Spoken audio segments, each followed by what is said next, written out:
What is up, you guys? It is your boy, Brenton Biggers here, and welcome to another video. And today, we got ourselves the 2021 redraft. I just literally could not wait to, do this video where my piece of paper will be right there. I literally couldn't wait, and honestly, I was really looking forward to this video because of how much I loved making the first one, and the first one actually did decent. And now with all the amount of people that are here, this video could honestly do better. So if we do get it, all I'm asking for is to get 2 likes on the video. Actually, not even 2. Let's do 3. Let's do 3 likes. 3 likes on this video, and just because let's do it. And also, thank you for the appreciation. We are almost already getting to 110 subscribers. So if we get there, that'll be pretty freaking incredible. And by the way, we will be doing another 5-hour live stream when we hit 150 subs. Just to throw that out there. So we're doing that every 50. So it'll be 150, 200, 250, 300, 350, and so on and so forth. So yeah, but before we get into the drafting, this was an incredible, more deep class than I ever thought it was going to be. This class is extremely depthy. There are some positions, I will admit, there aren't as much talent. Like quarterback, at first it was, but there isn't really that much. You have basically one quarterback that so far has actually made an impact to the franchise, which is Trevor Lawrence. Outside of that, there hasn't really been any quarterback that has made any sort of impact. They have made small impacts, like Zach Wilson, for him being bad, but he's actually been playing good so far. Mac Jones, he got them to the playoffs one year. Justin Fields with the 2022 season. And then you also have Trey Lance, which he has done nothing literally in his career, which kind of sucks. And then you got Davis Mills. So, who did had a good first year. I just don't think it was entirely his fault of what happened to his career. So, yeah, you got all of that talent at quarterback, and it's not even just quarterback, too. There are a ton of positions. But yes, there are some positions I don't think there are a lot of depth at. Like, for example, edge rusher and tight end.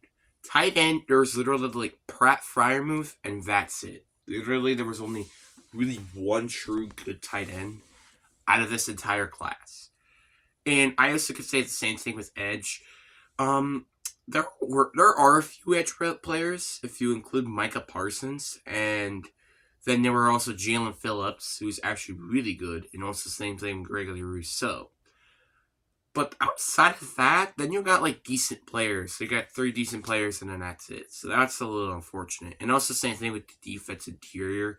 There's only really Christian Barmore, and then that's it. So yeah, this is a pretty freaking bad class in terms of edge rushing and deep interior. But there are definitely some good players. So yeah, but I mean, I think outside of that, this is a very depth class with tons of talent all over. That's one thing I'm going to admit. So, yeah. Now, and also we are going to try to pick this if this is like in the future where like this can help you now to try to win now and not from the past, because then it would make no sense. Like let's say drafting it's like drafting Brandon Ayuk to a Eagles receiving corps. That don't make no sense. So, yeah. But anyway, let's actually get into the video. And then with the first overall pick in the 2021 NFL Draft, the Jacksonville Jaguars go with Trevor Lawrence. I think this is a very obvious one. Yes, he did slug in his first year, but that was not really his fault. It was because of Urban Meyer. And with Doug Peterson under center as his head coach, he has been playing spectacular for the past 2 years. I mean, maybe not in the first half of 2022, but he's still been good, a very good quarterback. Some people are making arguments that he could be around the top 5 range of quarterbacks already. And that's why a lot of people made him think he was like the next Peyton Manning or something, Now we got the number 2 overall pick, and this is going to be a little bit of a shock to some people, but I got Zach Wilson going to the Jets again. Now, before you say, wait, what? We could have used literally any other pick. Let me just explain. Zach Wilson has actually looked a lot better than he's looked in the past years from this year. Just this year on its own. So that's why I did draft him, only just because of that, because I do think he's actually a good, talented quarterback. Just he needed some time to get used to things, and look at what he's done. And also actually had an actual supporting cast, because this was his supporting cast back in 2021. You had Elijah Moore, Mekhi Becton, Elijah Vera Tucker, and then that's pretty much it. The rest of your offense is literally just garbage. Then 2022, they added on with Breece Hall and then Garrett Wilson. And Breece Hall was only there for the first half of the season. So you really can't blame him that much. And the O-line is actually not that good, really. So that's why I have him here. Then with the 49ers pick, with this pick, I have them going and selecting Penei Sewell. Now, the reason why I have them selecting them here is because Brock Purdy exists. So let's say they still got Brock Purdy. They honestly really don't have any needs on the roster. I honestly could only complain that the O-line is their biggest issue, which is why I went with pretty much the best tackle available in Penei Sewell. And, well, he's been making a good impact to the Lions, so why not him making a big impact to the Niners? Then with the 4th overall pick, I'm still going with Pitts. The only reason why I'm still going with him is because he's just way too talented as a tight end. It's just, again, Arthur Smith freaking screwing his entire career because of Jonah Smith. Then with the 5th pick, it's very obvious here. They're still going with Jamar Chase. And I mean, do I have to explain anything? The 6th pick, it's also, once again, Jalen Waddle. This is also a very easy explanatory. Without him, your offense is kind of bad because then you only have Hill as your only receiver. So, yeah, you kind of have to do that. But the Dolphins would honestly get screwed because I did not notice how good their draft was. So, and I'll talk about that later. Then we got the 7th overall pick. The Detroit Lions select Micah Parsons. Now, the reason why I didn't went with an O-lineman here is because just how much depth there is on the O-line right now. And the one thing that they do lack is actual big defensive players. Yeah, they got like Demarius Jacobs has been playing really nice right now. And you still have Aiden Hutchinson, don't get me wrong, and Kevin Joseph. And Jack Campbell that you just drafted, but you really are lacking an actual elite player on defense, and that's what Micah Parsons brings to you to the table.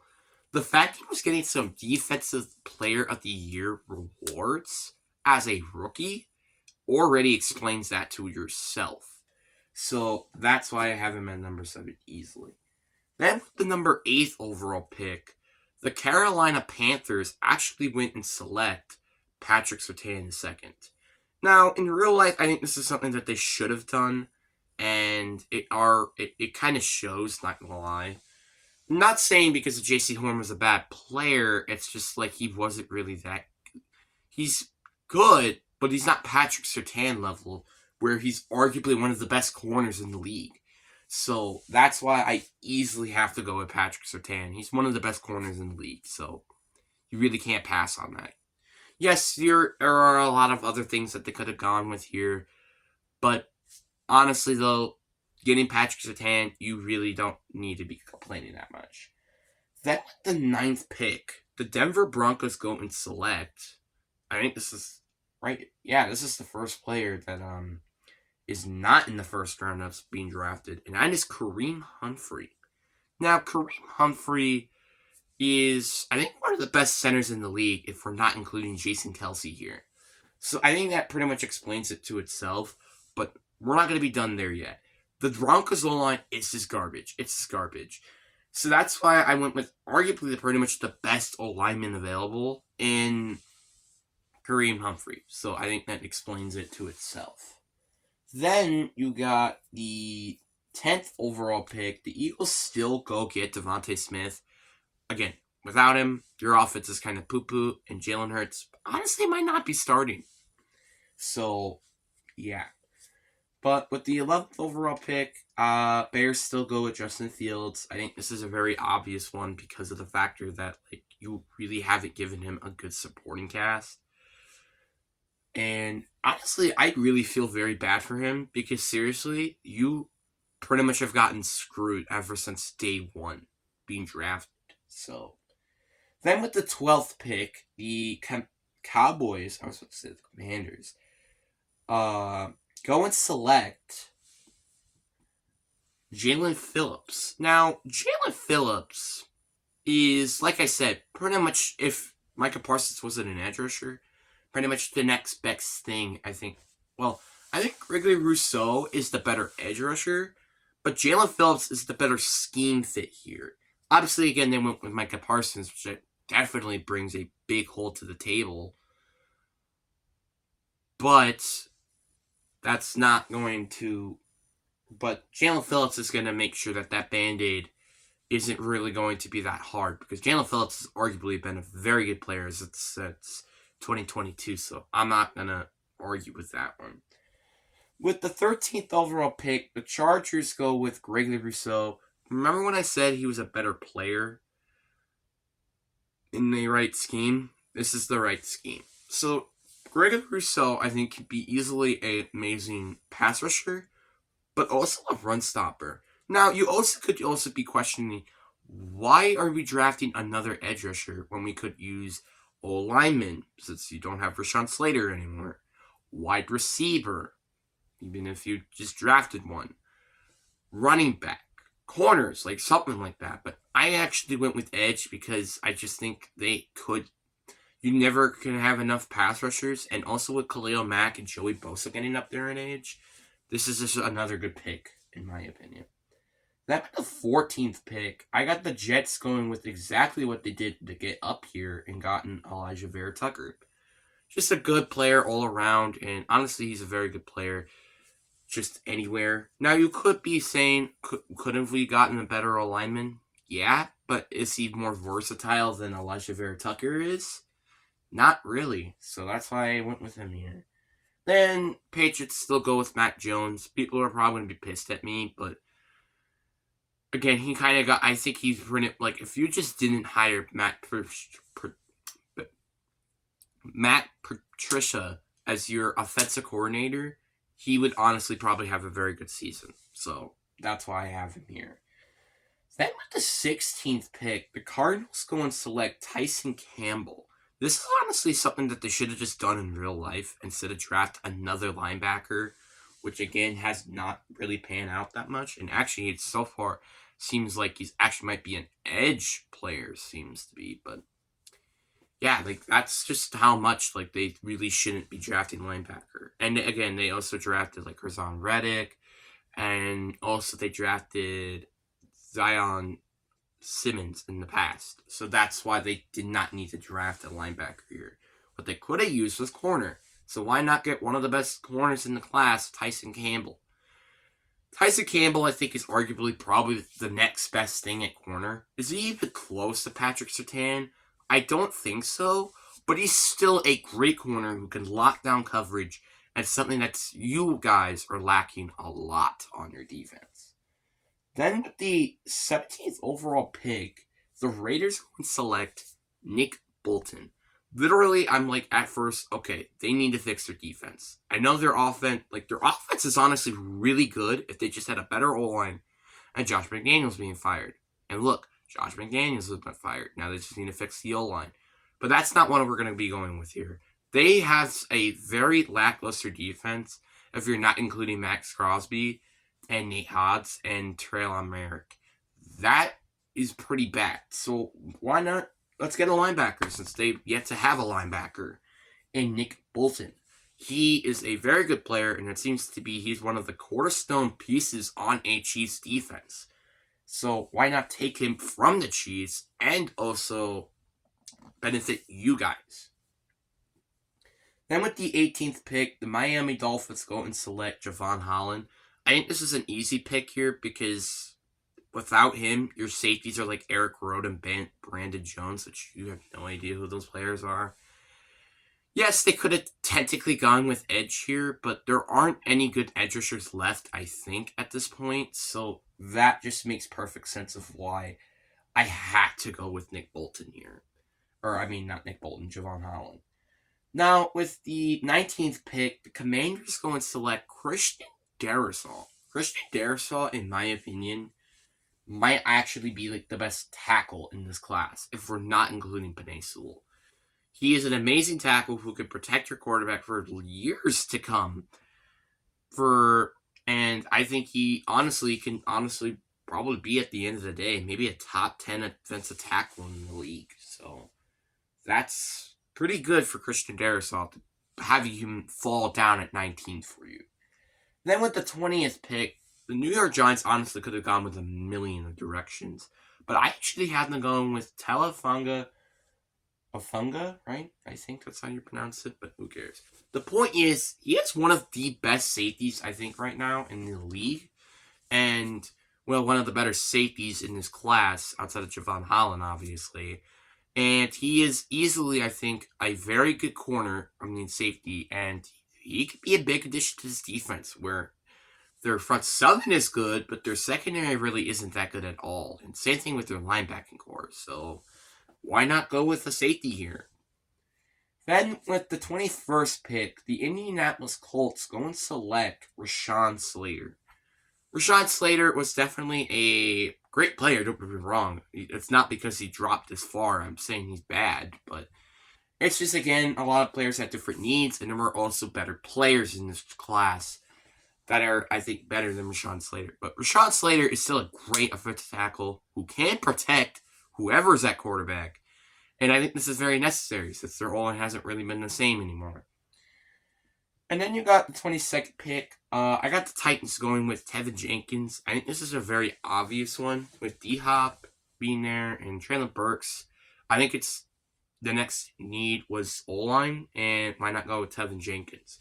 When healthy, he is easily one of the best guards in the league, and I think he can honestly be a nice protective court player to whoever's at quarterback, running back, and wide receiver in the future. Then with the 23rd pick, the Minnesota Vikings go with another offensive lineman in Trey Smith. Trey Smith was drafted in the 6th round, and he's actually been a big impact to the Chiefs' offense. And that is why I have to be going with him here, because the Vikings do lack a true offensive lineman, especially now with Christian Darrisaw gone.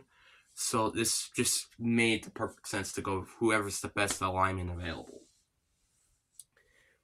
Then, with the 24th pick, the Pittsburgh Steelers go and select Asante Samuel Jr. Now, the reason why I had them go with the corner is because there really isn't any need, I guess, on the roster. I mean, yeah, you could go with O-line and maybe even more depth at receiver, really, but Asante Samuel just made more sense, and also, like they really do lack an actual, player that isn't defensive line. So I'm pretty much went with whoever's the best player available at any of those positions, which that was Asante Samuel Jr. Then with the next pick, Jacksonville still goes with Travis Etienne. Travis Etienne is arguably a very good player, and I'm not going to lie with you, this is a very good pick in my opinion. Then with the 26th pick, the Cleveland Browns actually go with Trey Lance here. This will be a little spicy one. Now, I think this would just be helping because then it makes Deshaun Watson know, okay, we might be moving on from you, so you need to step up your A game. So that's why this is a good pick. And also, he really hasn't gotten a chance. So I think with Kevin Stefanski's scheme, he could honestly be a flourish at quarterback, in my opinion. Then you got the 27th pick. The Ravens go and select Landon Dickerson. Now, I think with this pick, they went and got Rashawn Bateman, I think. Which, yeah, they could use, I guess, a receiver. But they already had Zay Flowers and Nelson Aguilar and Odell. Which I think is just good enough for me to not draft a receiver here. But they really needed an O-lineman. So I went best O-lineman available in Landon Dickerson, who's a good O-lineman, who's been protecting Jalen Hurts for mainly his entire career. So that makes perfect sense of why I drafted him here. Then with the 28th pick, the New Orleans Saints select the first and only running back to be drafted, and actually outside of Travis Etienne, in Rondale Stevenson. The Saints, what I think they truly lack is an actual backup running back. Yeah, Javon Williams is definitely that. But he also is injury prone, and Caleb Miller is a rookie, and he hasn't really looked that good. So, might not go try to get actually a good running back in real life, Rondale Stevenson. In my opinion, he's actually one of the better running backs in the league, at least a top 20 running back. Having him in this offense could honestly just be lights out to all the defenses. Then with the 29th pick, actually, the Green Bay Packers end up selecting Moran St. Brown. It's been a while though since we heard any receiver's name, but Packers go with receiver here. And again, I said this in my own Packers Suck video about the GM and stuff. They need to get a receiver earlier. And this is what they could have done here. Getting Moran St. Brown, who's arguably, I think, a top 15 wide receiver in the league. And imagine him with Devontae Adams during the past. Oh boy, that would have been a beast offense. But even still, like with this receiving core now, like Romeo Dobbs, Christian Watson, Jalen Reed, like this would be a very depth, but also very good receiving core. Then with the 30th pick, the Buffalo Bills go and select Greg Newsome II. They needed to draft a corner, and I think a lot of us can agree with that one. But at least Greg Newsome, that's exactly what he brings to the table. He is a very good corner, and he could honestly pretty much play in perfect coverage, which is something that they have lacked ever since Tre'Davious White has left his prime years. Then with the 31st pick, the Baltimore Ravens once again, well, with the exact same player that they selected from last year, well, from 2021, is Jason Owe. This is a guy who I think, in my opinion, is a decent player. It's just, again, he really hasn't done anything. And let's face it, the only other edge rusher you had left was Azeez Ojulari. So there really shouldn't be any complaints there with edge rushing. But then with the last pick in the draft, the Buccaneers go and select Pratt Freiermuth. This could just be another good weapon to the offense, and Baker Mayfield then has a nice security blanket to the scheme. But anyways, guys, that is going to be the end of the video. So as you can tell, this is a very big depth class. Unlike in 2020, there's like a lot of elite players, but then it kind of lacks in terms of depth. This is just filled with depth. Obviously, is there a ton of elite players? No, I think there's like 2 of them in my opinion. Actually 3, with Patrick Surtain II, Trevor Lawrence, and Micah Parsons. But even then, there are still some players that yet to got drafted. Which, like for example, Christian Barmore, Treylon Merrick, Davis Mills. I'm trying to think. There's also some other players that yet to get drafted. And they could be good too. Just they didn't fit into the first round because of how many good players there were. So, yeah, this is a very big depth class. But there's also just a ton of very good players all over the place. Like, again, for example, the Dolphins draft was amazing. And it's one of the reasons why they're here in the first place. As an amazing team. So, yeah, but anyway, hope you guys enjoyed this video. Again, this was a very fun video to make. But anyway, hope you guys enjoy. And I will see you guys